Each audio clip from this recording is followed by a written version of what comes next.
It's good morning, good afternoon, whatever it is for you, I hope you're having a fantastic day. My name is Zach Schaumler. This is Strong Opinion Sports. Thank you so very much for tuning in. Today is Friday, November 2nd. First of all, this week has flown by, and that's good because I just am so excited for Thanksgiving. I want to get there now. I'm having kind of a hard time enjoying the present because I'm looking forward ahead to, 3 weeks from now, I get a week with my family at home, and that's going to be amazing. We have an amazing, I think a great show today, really capped off by this wonderful story at the beginning. And that's where I want to start. The obvious biggest story of the day is Nick Mullens. Nick Mullens, the 49ers quarterback, a story that just made me so happy, filled with joy. Nick Mullens is the 49ers' third-string quarterback, and last night he started on Thursday Night Football against the Oakland Raiders. And he dominated. He did so well. And, the 49ers beat the Raiders 34-3. And I'm going to talk about stats. I'm going to talk about, does this affect Jimmy Garoppolo, all kinds of stuff. But more than anything, it's the story behind the numbers, the story behind the person, Nick Mullens. That is why this story is so cool to me and why I think it resonated with so many people, all 49ers fans, anybody who watched. If you watched that interview, I'm going to leave a link to Nick Mullens' interview after the game. It brought me to tears. I mean, it really is it's an emotional moment with a guy who's worked so hard. So last night, Nick Mullens, he was 16 for 22 passing, had 262 yards, 3 touchdowns, no interceptions, a passer rating of 151.9. And again, he dominated. He led the 49ers to a rout of the Oakland Raiders. I said Wednesday now. I said on Wednesday I predicted the Raiders to win this game. And it was because even though the 49ers had a better roster, I said, I don't know who the 49ers' third-string quarterback is. And no matter what happens, the Raiders are going to have a better quarterback than the 49ers. Simply wasn't true. Nick Mullens was far and away the better quarterback than Derrick Carr last night. What's the salary comparison? However many millions Derrick Carr is making to Nick Mullens, meager amount probably. And that's why this is such a great story. Nick Mullens was a second-year player, an undrafted quarterback out of Southern Mississippi. And it was just a blast. And a lot of people have asked me, they DM'd me the question, is Nick Mullens really good, or are the Raiders simply that bad? My answer is always this. I've repeated this a couple times on Instagram through direct messages. I've said this. Yes, the Raiders' defense is terrible, but Nick Mullens was prepared to kick their ass. It goes both ways. You can have both. Yes, the Raiders are awful. They're a terrible defense. We saw that last night. Nick Mullens' first touchdown. The guy was wide open by 30 yards. But regardless, Nick Mullens still did the work. At some point in life, your big moment's going to come, and you're going to have to either be prepared or you're not going to succeed. And that's why I respect Nick Mullens, because he was prepared for that moment. That's how I got my first job operating a camera for sports networks. I just asked a bunch of questions. I was taking notes. I was probably kind of annoying, like a fly on the wall, but I was always asking and eager to learn. And eventually, a cameraman didn't show up. I was next up. I got my chance. I've never looked back, and I've operated a camera ever since. And I just think it's so important to prepare and be ready for your moment when it comes. Clearly, Nick Mullens was ready for his opportunity. And I'll be honest, last night reminded me of, I don't want to say this, there's a lot of pressure. It's not fair to Nick Mullens. But last night made me think of Tom Brady. The parallels between Tom Brady and Nick Mullens last night are very weird. Remember, Tom Brady came into a franchise with Drew Bledsoe, an established quarterback. They had their guy. They were paying him millions. And, Tom Brady didn't play his first year at all. But when he got his chance in his second year, he was ready to go. He took advantage of it. And, look, this is one game against the Raiders, a terrible defense. But the parallel here is Nick Mullens apparently has been preparing and working for this moment as long as he's been a 49er. Didn't play at all last year. Undrafted rookie quarterback. No one talked about it. I didn't even know who he was. Apparently, this guy's been at home preparing and getting ready for this moment. So according to tight end George Kittle, I guess at home, Nick Mullens blasts crowd noise in his ears and yells. I mean, I can just imagine in a San Francisco apartment, Nick Mullens screaming out play calls with headphones in, listening to like crowd noise. Apparently he does that.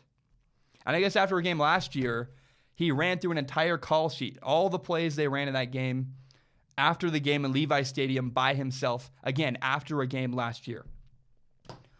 Last night, Nick Mullens' success was no accident. I mean, no matter what you want to say, trash the Raiders all you want. This guy was ready for his moment. I love it. I think it's so cool.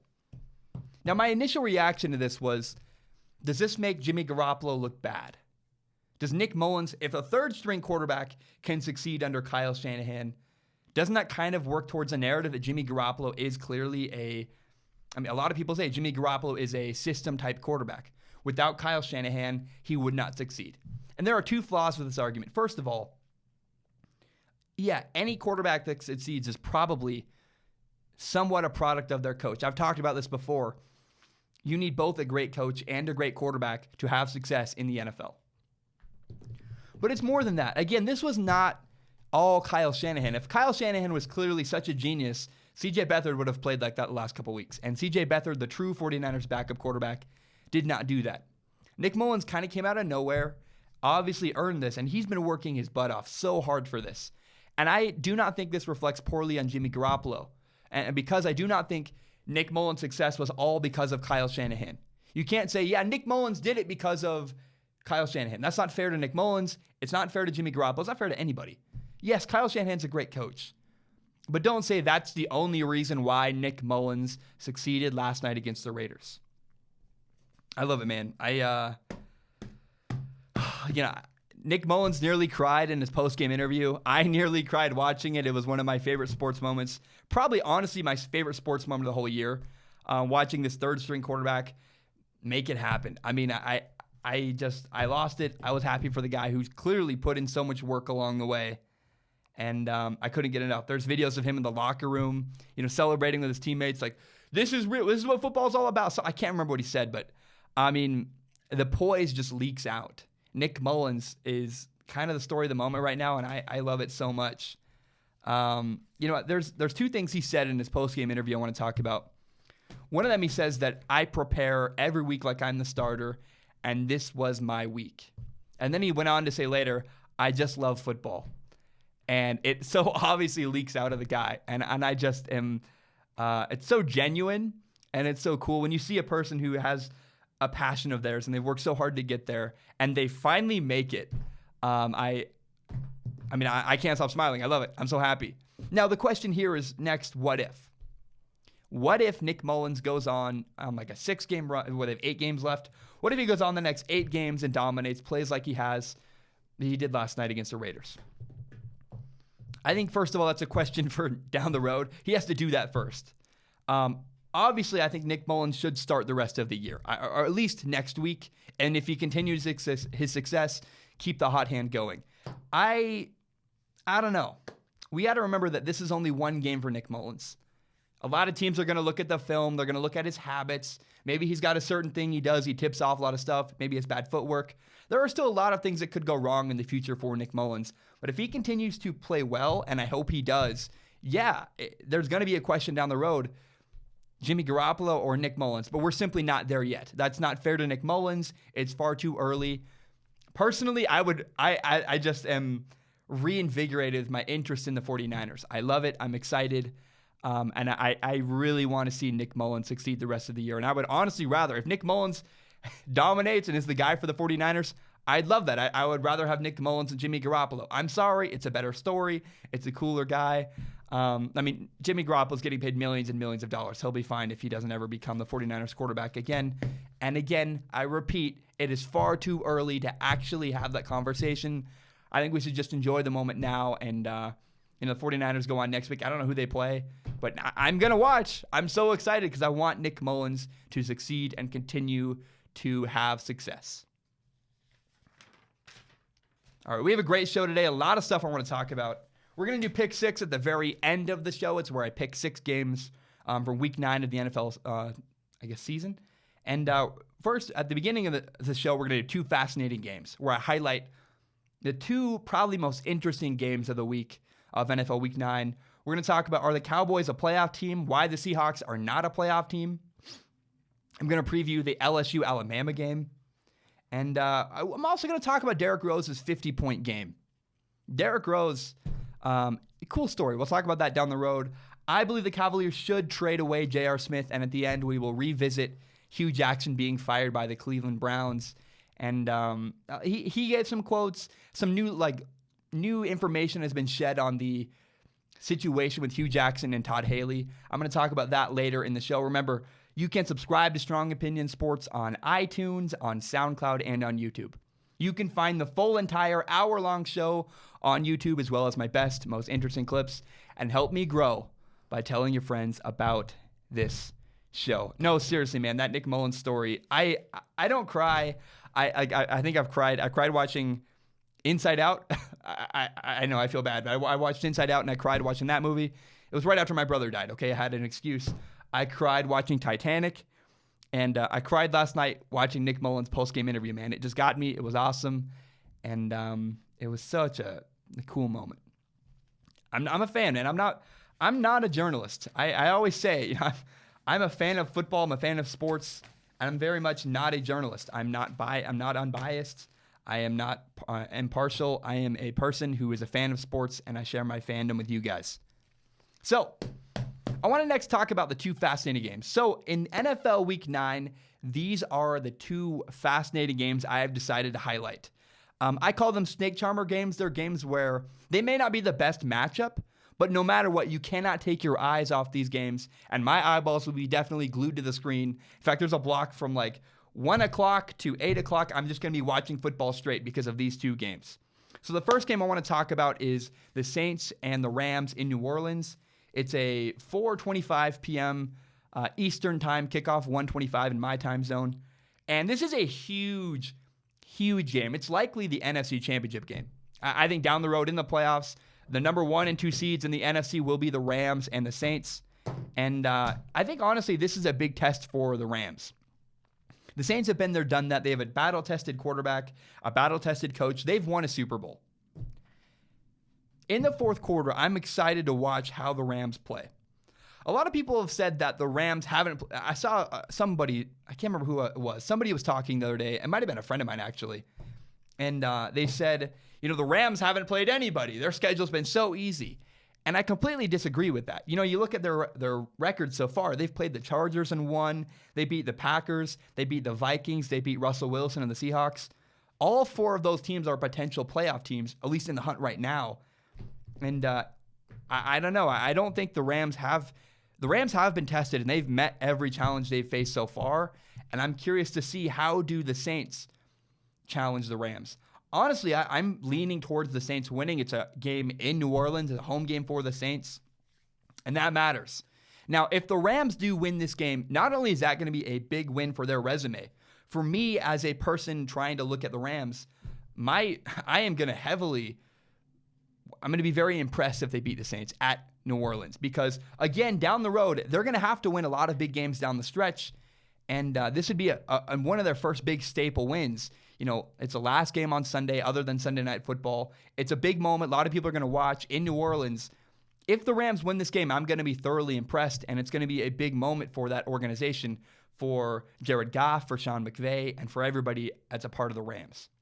Now, my other snake charmer game, my other fascinating game of NFL Week 9 is, it's pretty obvious. It's the Packers and the Patriots. You knew what I was going to talk about. This is Sunday Night Football. It's going to be an incredible game. And talking about incredible, there was an incredible commercial, actually. Michael Jordan promoting Sunday Night Football, talking about they have debates. And I'm not even going to ruin it. Just look it up. Look up Michael Jordan Sunday Night Football commercial. It is really, truly just a special, special game. Now, the narrative everybody's talking about, of course, is Tom Brady versus Aaron Rodgers. I think that's a little bit, it's overblown. I'm kind of tired of it. The real narrative here is the Packers roster. We've seen in games earlier this year where Aaron Rodgers has had chances and his roster. Literally last week, Ty Montgomery brought it out of the end zone, fumbled. Aaron Rodgers' team has let him down multiple times this year. And when you look at the head-to-head matchup between the Packers and the Patriots, yes, The Packers have a better quarterback, Aaron Rodgers, slightly better than Tom Brady. But the Packers have a better coach, better defense, better running back, better running game in general, better offensive line, I would think. Is the Packers roster enough for Aaron Rodgers to win a tough game against the Patriots? Look, a mediocre roster is a roster that Aaron Rodgers can take to the playoffs. I'll repeat that again. Aaron Rodgers can take a mediocre roster to the playoffs. But the question becomes, can he win a Super Bowl with a mediocre roster? Can he win games like in New England against the Patriots with a mediocre roster? That remains to be seen, and we will find out on Sunday. I'm picking the Patriots to win this game, but regardless, it's going to be a very incredibly great game, a close game. I'm excited to watch, and you can bet your sweet ass I will be glued to my television.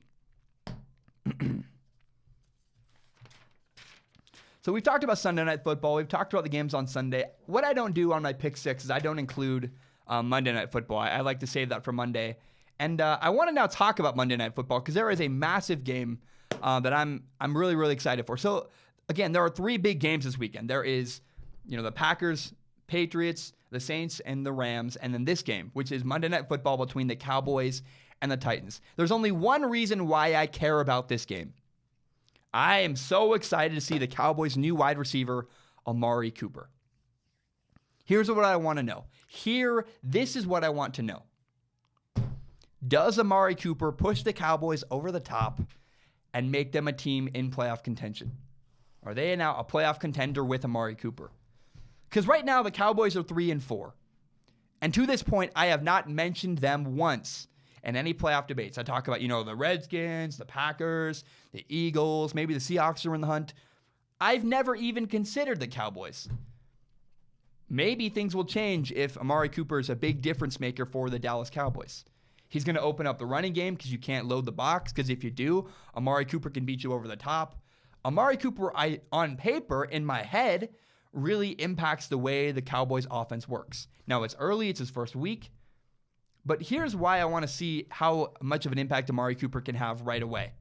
The next 6 games for the Dallas Cowboys are brutal. Here are the next 6 games for the Cowboys.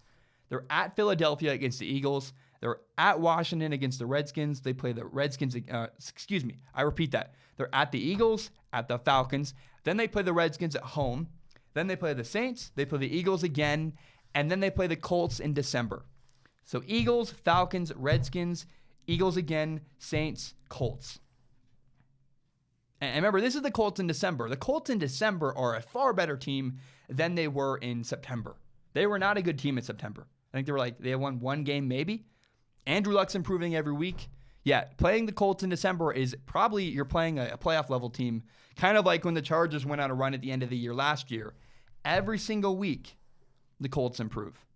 And so the next 6 games are going to be incredibly grueling for the Dallas Cowboys, and they're only going to make it through if their offense gets a boost from Amari Cooper. So Monday Night Football, that's the narrative you want to watch on Monday. You're going to watch the Cowboys and the Titans. Who cares about Marcus Mariota? Who cares about Dak Prescott? None of that matters. Put your eyes on Amari Cooper. How does he impact the Dallas Cowboys offense? At first glance, is he a guy that can push the Cowboys over the edge and make them a playoff contender? That's what I want to find out from Monday Night Football between the Cowboys and the Titans. Do you want to talk about LSU or the Seahawks next? Instead of talking about LSU, Alabama, I'm going to talk about the Seattle Seahawks. I do not believe the Seattle Seahawks are a playoff team. So far this year, they've been a huge surprise. I mean, no offense to them. They're 4-3. As of week 9, they're in the playoff running. If you look at the standings, right now the Seahawks technically are a playoff contender. But we're only 7 games in, and if you take a closer look, it's not as impressive as it sounds. First of all, the biggest surprise for the Seattle Seahawks was when they almost beat the LA Rams. They lost 33-31 to the Rams. Yeah, it was a good game. It was highly competitive. I felt like the Rams played down to their level of competition a little bit. And really, I felt like that game said more about the Rams than it did the Seahawks. The Rams fought through adversity and ultimately won that game. Now, if you look at the Seahawks' 4 wins this year, they beat the Cardinals by a meager 3 points, and the Cardinals are terrible. They beat the Raiders. Woo! They beat the Raiders, the worst team in football. Like, I think it's pretty telling the Raiders' only win this year is against the Cleveland Browns. How hilarious is that? They beat the Cowboys in September. The Seahawks beat the Cowboys, and it's not, like, again, that's a team without any wide receivers. I don't know how impressive that win really was. And now last week, the Seahawks beat the Lions. I thought that was probably their most impressive win of the year. They won 28-14 and looked like a really good football team. They ran the ball really well, did a great job of play action. I was impressed by the Seahawks' last win. So only one of their 4 wins so far has been like, yeah, quality, great job. And they have played playoff teams, and they lost. They lost to the Rams. They lost to the Broncos, who aren't a playoff team. That's concerning. So, I don't know. I think there's a lot of trouble ahead for the Seattle Seahawks, and that's why I would say they're not a playoff team.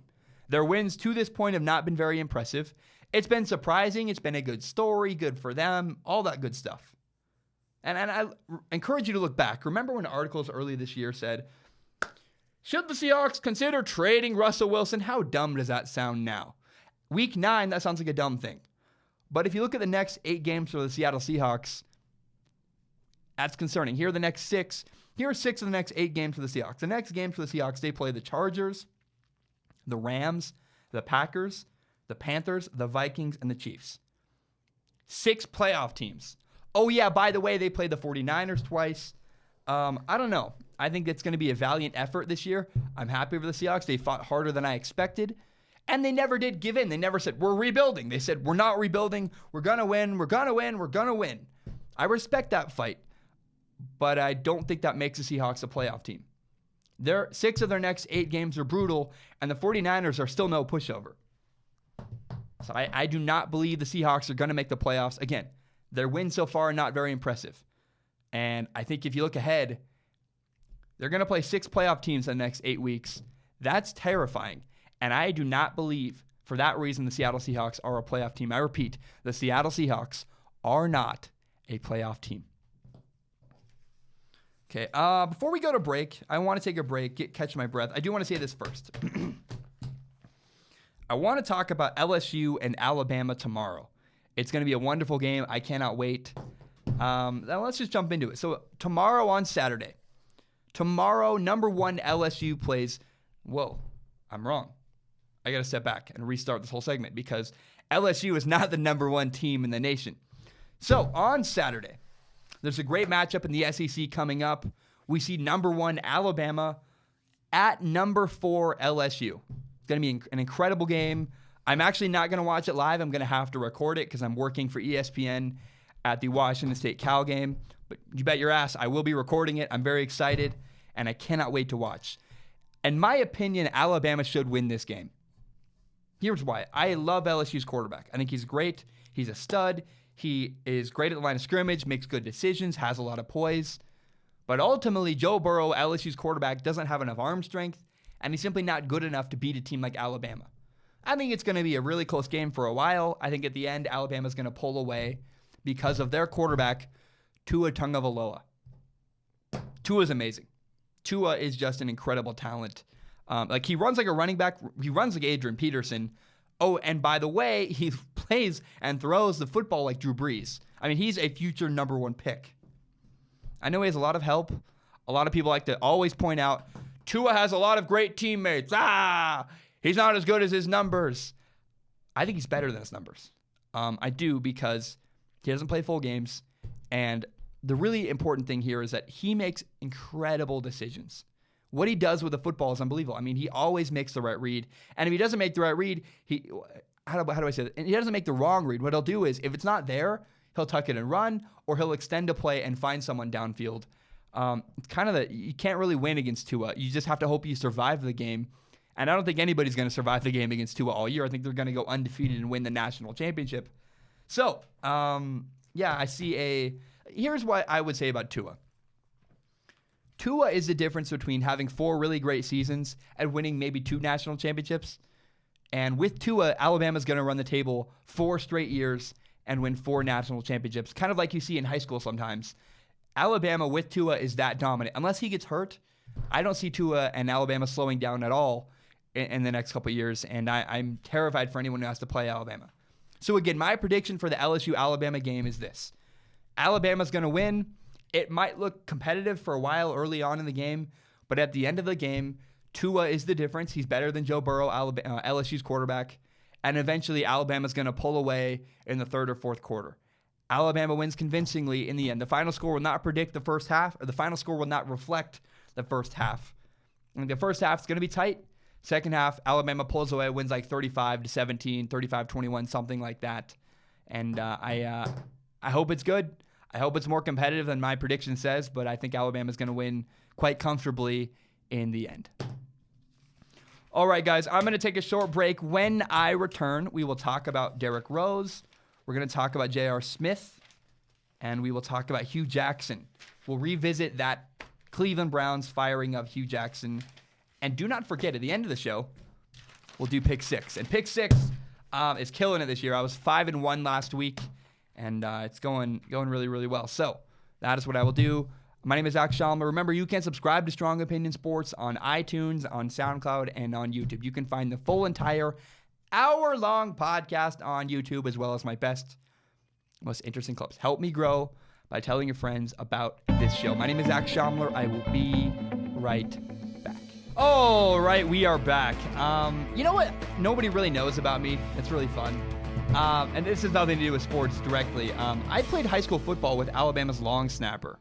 Kind of a fun connection. I think I'm pretty well tuned into what's going on at Alabama. I think it's pretty funny that, a lot of people often say, Zach, there's two things you don't know. You have no idea what you're talking about, and you never played football. Well, I did play football. I played in college.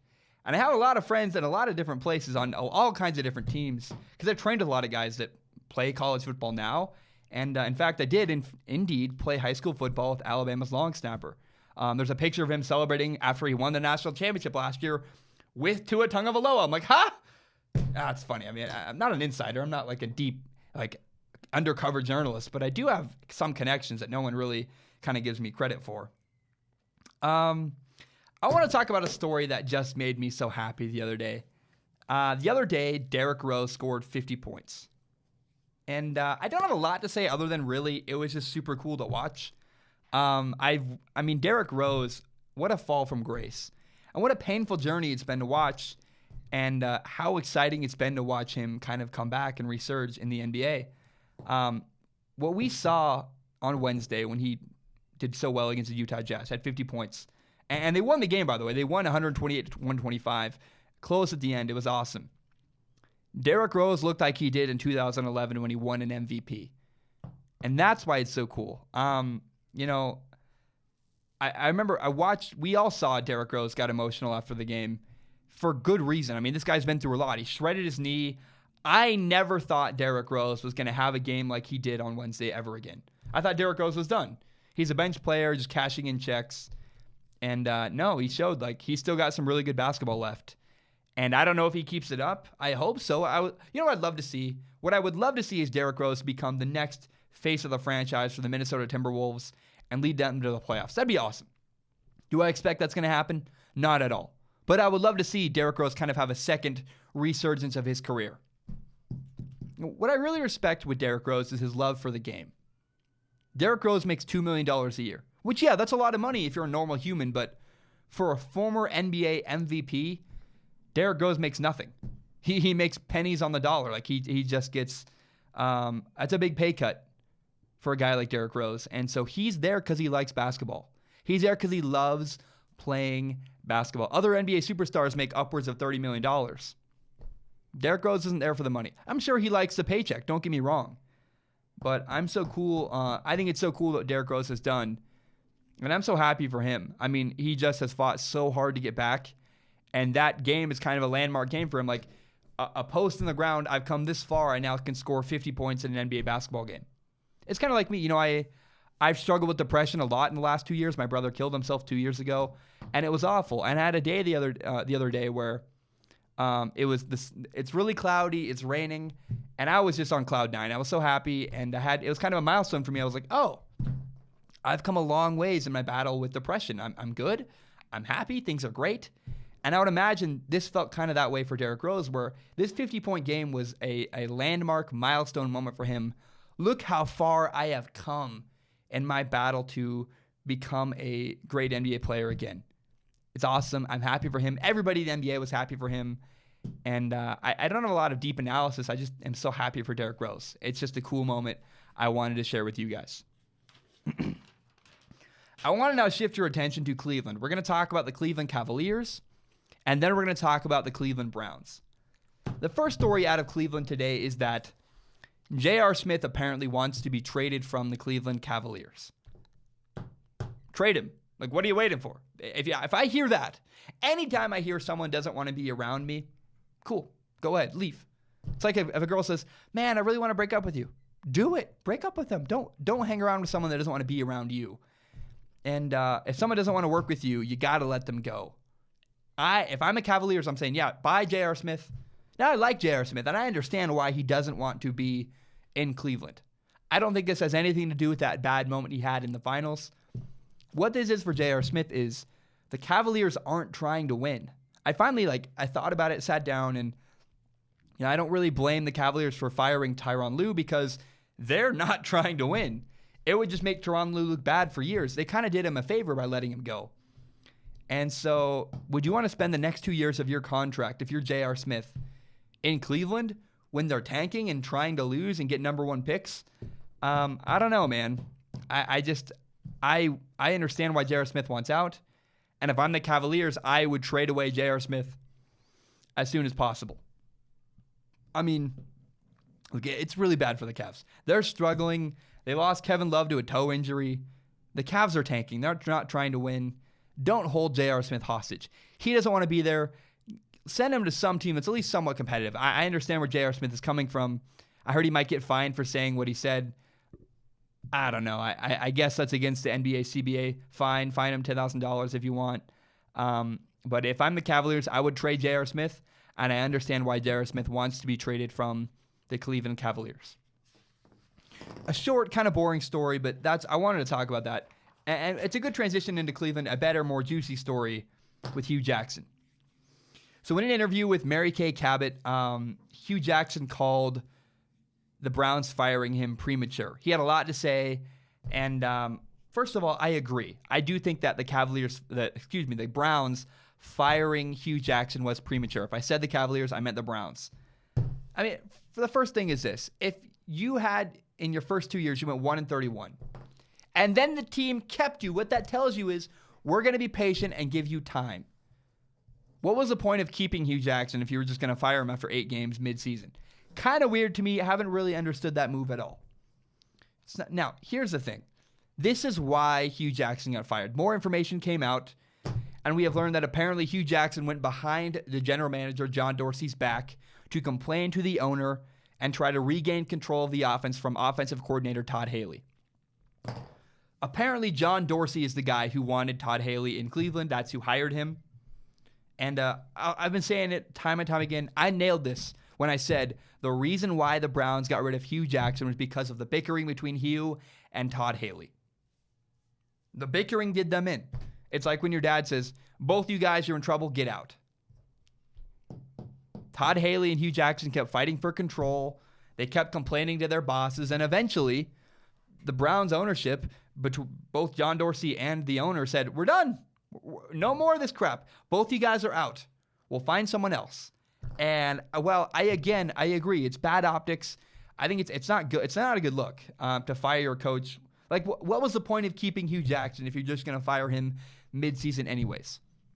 But at some point, you can't put up with dysfunction, and maybe that's what it was the Browns said, this is a toxic, awful mess between these two leaders. We just got to get them out of here and move on with it.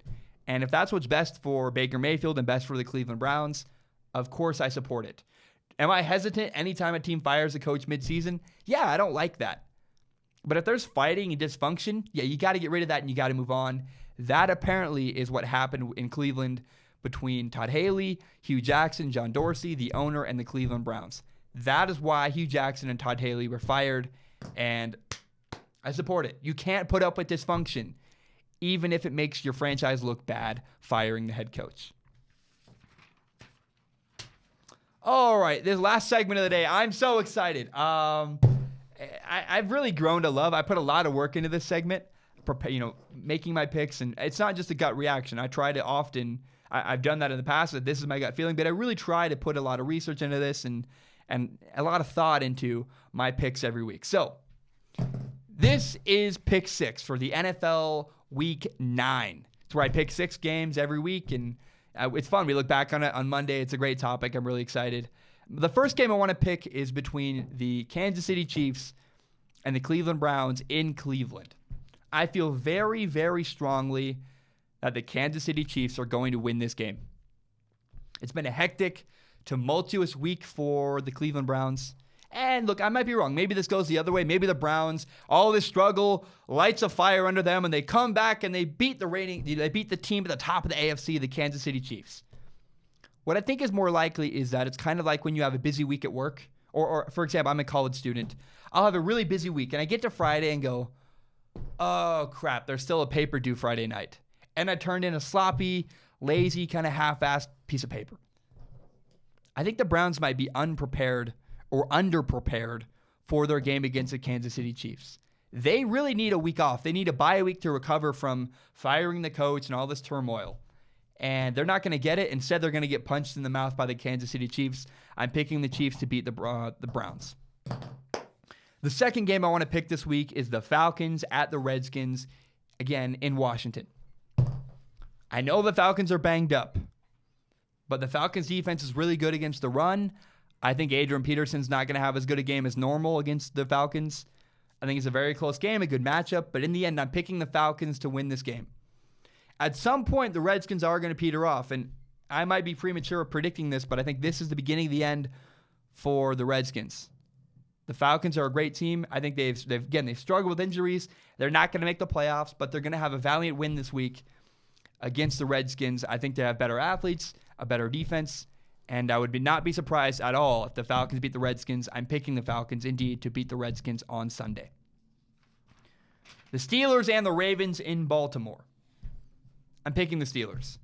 It's time for the Steelers to show the NFC North who's boss, the AFC North who's boss.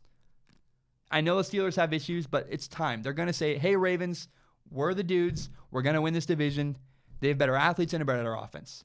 The reason why I'm picking the Steelers to beat the Ravens, because I know the Ravens have a good defense, but does good defense really matter? I mean, how well did that great defense for the Bears, how much did that help the Bears against Tom Brady? It didn't. In the NFL in 2018, offense wins games. I'm picking the Steelers to beat the Ravens. They have a better offense, better athletes, and that it's a better team than the Baltimore Ravens. Here's a really interesting game. It's the Chargers in Seattle against the Seahawks.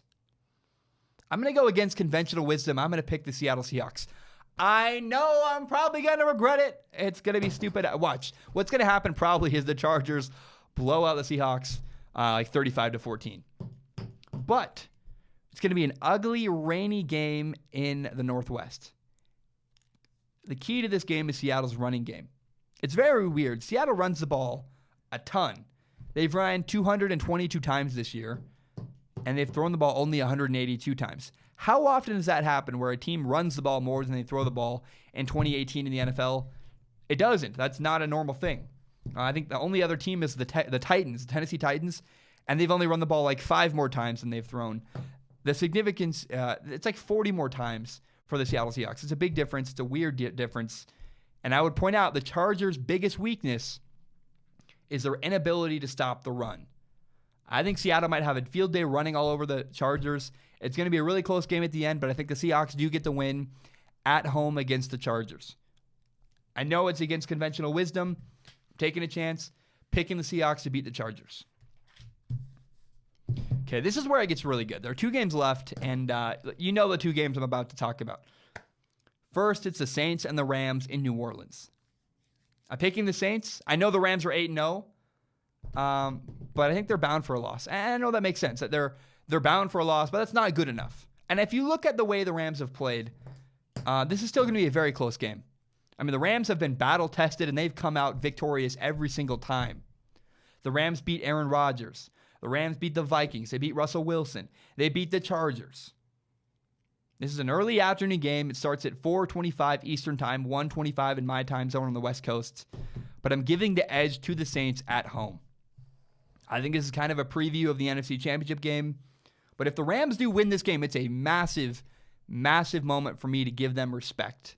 I would be shocked. If Jared Goff pulls ahead and wins this game in the fourth quarter, an incredibly fun fourth quarter, I predict, it'd be a big win on the resume of the LA Rams. But ultimately, I'm picking the Saints to beat the Rams on Sunday. The final game I want to talk about is the Packers at the Patriots. Sunday Night Football. It's going to be a wonderful game. This game's really easy for me.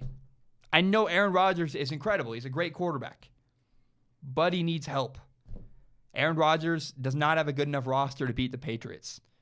Bill Belichick, they have a better defense, better running game. The Patriots are better in every phase other than quarterback.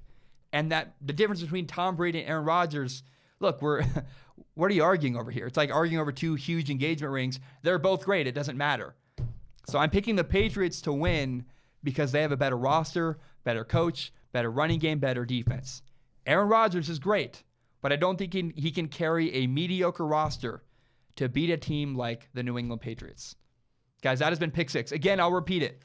I'm picking the Patriots to beat the Packers. I'm picking the Rams to lose to the Saints. I'm picking the Saints to beat the Rams. I'm picking the Falcons to beat the Redskins. I'm picking the Chiefs to beat the Browns.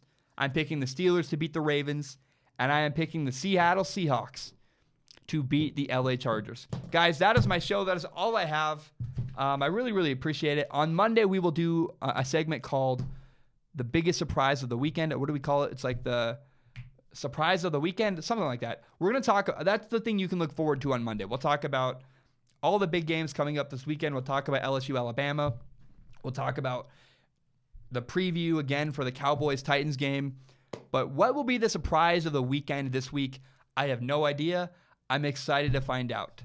What if, maybe the surprise of the weekend is going to be LSU beating Alabama. I don't think that happens. I think there's no way. But I encourage you to watch. Starts 5 p.m. my time, 8 p.m. your time in the East Coast. And I really, as if half the people in the show don't listen to it on the West Coast. But yeah, LSU Alabama is going to be amazing. Can't wait to watch. There's also a great game. I think it's Michigan Penn State. It's going to be a wonderful game. And I think it's at Ann Arbor, though, so I'm edged to Michigan.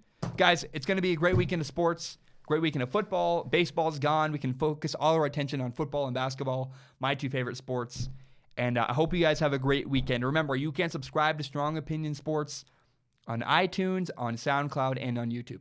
You can find the full entire hour-long podcast on YouTube, as well as my best, most interesting clips. Help me grow by telling your friends about this show. Share it on Facebook, Twitter, Instagram, whatever it is. Help me grow by telling your friends about this show. My name is Zach Schomler. Thank you so much. Have a great day. Ba-dum-bum. Bam. We are done. Bye.